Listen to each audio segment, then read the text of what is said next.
কি আছে আমি ছাড়া? আমি ছাড়া কি আছে তোমার? মেহরিন।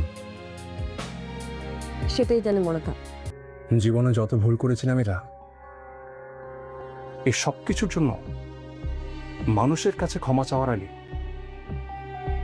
নিজের কাছে ক্ষমা চাইতে হবে আমার। তারপরও ফ্রেন্ডলি রিলেশন থাকলে কাজটা করতে সুবিধা হয় আর কি। হ্যাঁ, কাজ করতে গেলে ফ্রেন্ডলি সম্পর্ক হতেই পারে, কিন্তু সেটা শুধুমাত্র কাজের ক্ষেত্রেই, এর বাইরে না। সন্তানের এত খারাপ চেহারাটা দেখার ভাগ্যে ছিল। হায় রে, একদিন হয়তো সব ঠিক হয়ে যাবে,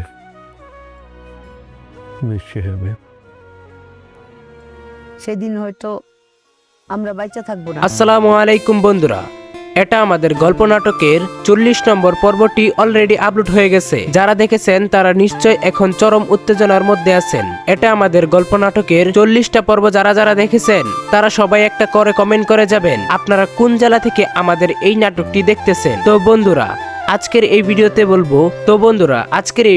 বলবো আগামী 41 নম্বর পর্বটি কবে এবং কোন চ্যানেলে আপলোড হবে, আর আগামী 41 নম্বর পর্বে কি কি থাকতেছে আজকের এই ভিডিওতে বলবো। তো ভিডিওটি না টেনে সম্পূর্ণ দেখতে থাকুন। তো ইতিপূর্বে আমরা দেখতে পেলাম ফাহাদ তার বাবার বাড়ি বিক্রি করে দিয়েছে, তাই তার বাবা শহর থেকে গ্রামে এসে পড়েছে। আর এইদিকে সামির এসব কিছুই জানে না এখনো। তবে কি আর ফাহাদের বাবা আর শহরের তাদের বাড়িতে যেতে পারবে না? ফাহাদ কি তাদের বাড়িটি আবার ফিরিয়ে আনবে, নাকি এসব কিছু বিক্রি করে সে শহরে নতুন ফ্ল্যাট কিনবে?